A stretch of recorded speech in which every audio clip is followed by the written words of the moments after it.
They did it, guys. They freaking did it. Modern Warfare 2 has 10v10 mosh pit in, and I couldn't be more excited myself because I was a 10v10 mosh pit grinder in Modern Warfare 2019. More than Ground War, even though you guys know me for Ground War back in the day. But I played 10v10 mosh pit at least 3 times the amount I would say I did Ground War. So actually a crazy thing to think about because I did play a good bit of Ground War, but this time around, if 10v10 mosh pit stays, guys, I'll still be bringing you guys the Ground War gameplay when I play with like Jor and stuff like that. But 10v10 is always been my bread and butter. The OG Ground War is back, and I dropped my highest gun streak with my friends. I was playing with Flo, Rain, and Stars. So hopefully, you guys enjoy this gameplay today. I dropped a 53 gun streak, went 73-2. So hopefully, you guys enjoy it. We'll talk about how it's possible and some tips and tricks for you guys for some 10v10 mosh pit. I'll see y'all in the video. So I was literally at the gym. I was doing a really long workout today. I did back, shoulders, and biceps. Now, I had 90 sets planned, alright? I'm not joking. I'm back on my bodybuilding grind. And I was like, you know what? I don't like how tired out I'm already feeling from doing back, then shoulders, and biceps. I feel like, because you're using your biceps whenever you're doing back, and shoulders, even some exercises included. So I was just like, by the time I got to the final bicep workout, I'm like, maybe I should move shoulders to leg day. So next time I'm going to do that. If you guys are wondering what my current split is for all of you gym goers, it is chest and tris, back and bis, and now it'll be legs and shoulders. And then I have forearms, abs, core, and trapezius and all that kind of stuff sprinkled in there with the proper lifts and their proper days. But anyways, yeah, I was at the gym and my phone starts lighting up and people were telling me, bro, 10v10's back. I'm like, there's no freaking way InfinityWard actually put it in the game. They would have had it since launch, because it was a popular game mode in Modern Warfare 2019. They literally had it in the game at launch. I'm like, there's no way they're going to put it in here. If they want it in there, it'd be there at launch. And I come home from the gym, turn on my computer, and to my surprise, holy crap. It was in the game. So, 10v10 mosh pit, is it perfect? Is it exactly what I wish it would be? No, it's actually not. And the reason being is, of course, I have to complain. All right, listen. I'm not complaining because I want to be upset. I'm complaining because I want it to be improved upon and even better yet. So, first things first, I think they should make a separate playlist, 10 versus 10 team deathmatch and 10 versus 10 mosh pit. Mosh pit should have kill confirmed, hard points, maybe headquarters even, and domination. All right, so it should be all objective base game modes, and then the team deathmatch playlist should be by itself, because usually TDM players only want to play TDM, and usually objective base players only want to play objective base game modes. Also, by the way, this stealth bomber goes absolutely crazy. I was using the stealth bomber a little bit on Tarak, and it was not giving me any kills, but this one actually got me a lot of kills, so I don't know, maybe the stealth bomber's meta in here. I don't know yet. I'm trying out different things, seeing what I like, but yeah, so as I was saying here, I think that 10v10 mosh pit also needs to have its maps and modes checked. Right now, it seems that Embassy is hardpoint and TDM only, and then Valderas Museum is hardpoint and hardpoint only, or kill confirmed as well, maybe. It should just be all the maps on all the modes, except for Shipment. Shipment can have its own playlist for 10v10 or something if they want to do that.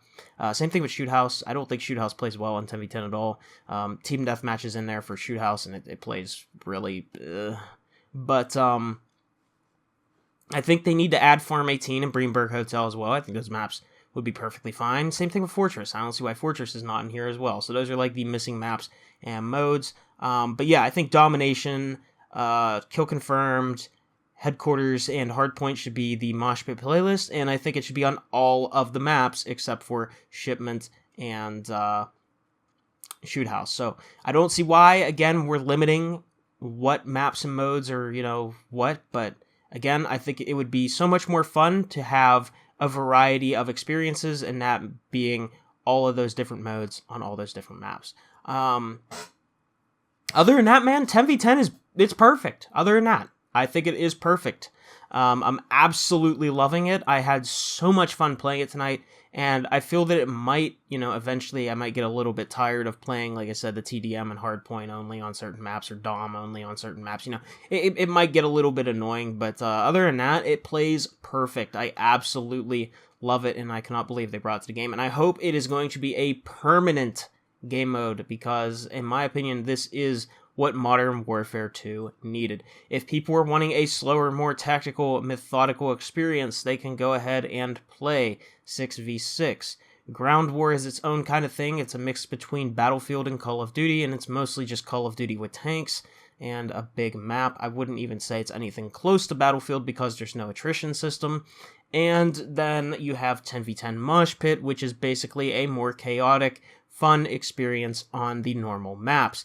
And this is what I've always played in Call of Duty since the beginning of Call of Duty. Anyways, I don't want to just ramble on about me and my thoughts and opinions on the mode for the entire video. I want to give you guys some tips and tricks on how you guys can improve at 10v10 Mosh Pit.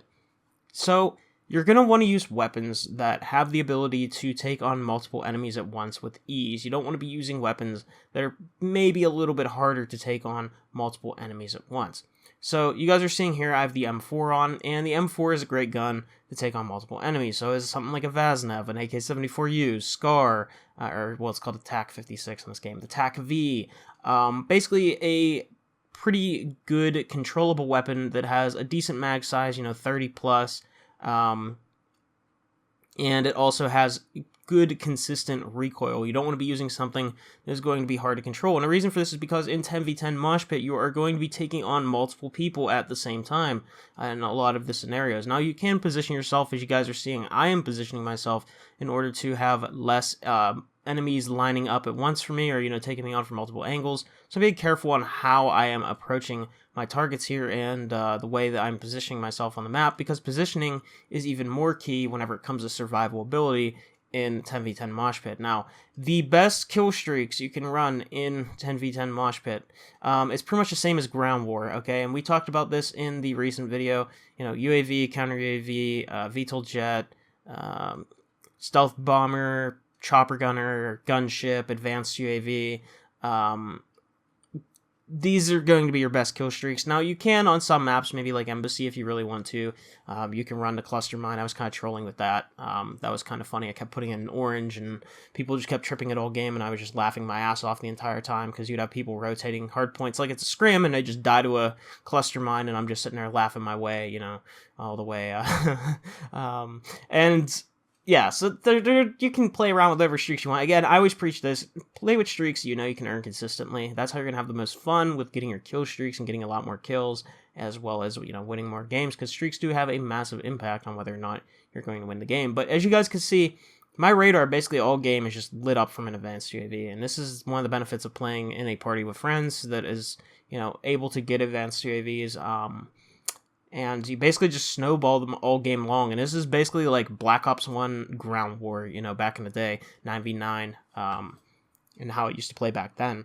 Back in the day, you'd hear a Blackbird get called up, and then literally like right after another Blackbird gets called up. Unfortunately, I died right there to that guy, by the way. I was on a 53 gun streak, and I didn't think he was going to be coming around that way, and he was going to kill me like that. But my Kimbo pistols did not kill him in one shot, and I was very unfortunate, because that is actually my highest gun streak on this game so far. And I know that I'll definitely be able to beat it now 10v10 is out, because it's just my bread and butter, and I can hopefully break maybe a 60 or 70 on this game, but I don't know how possible it is. Vanguard took me forever to even hit what I did in that game, and it's funny because I was playing with Rick, and Rick nuked, he called in his nuke instead of his local informants, and I ended up finishing that game with a 77 gun streak. Could have easily had a 100 plus gun streak, because there was 4 minutes left in the match, and Rick accidentally called in his nuke.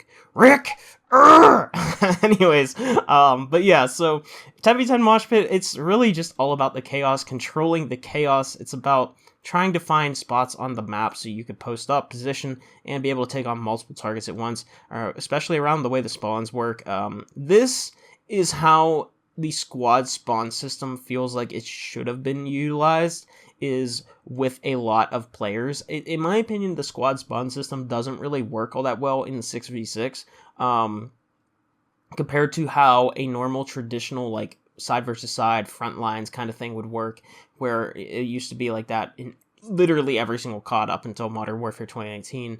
And Cold War also had some really good spawns for 6v6, but with the squad spawn system, you just have these flippy spawns all over the place, and the reason it's bad is because it makes objective play so much harder whenever people are spawning in your back, and they don't have to chow you out from the front, which means it's less competitive, and it's going to make it a much harder experience to win more games consistently if you're the better player, and all that kind of stuff. So basically, it just dumbs down the skill gap, which is exactly why InfinityWard did it in the first place. I mean, we all know that that's their motto, is let's add skill-based matchmaking to the game, but make the game for lesser skilled players. It just doesn't really make sense. But yeah, that's honestly the best thing you guys could do here for 10v10 Mosh Pit. It's all about positioning, and I'll bring you guys some positioning tips and tricks in videos depending on the map as I continue to play this more and learn the spawns a little bit more. But as of right now, I'm just feasting off that advanced UAV and having a great old time in 10v10 Mosh Pit. If I play some solo, I'll run some gunship for you guys, try to go for 100 plus, something like that. But anyways, yep. I'll see you all in the next video. Hopefully you guys are enjoying 10v10 Mosh Pit as much as me. Let me know in the comment section below if you played it, and I'll see you all in the next one. Peace out.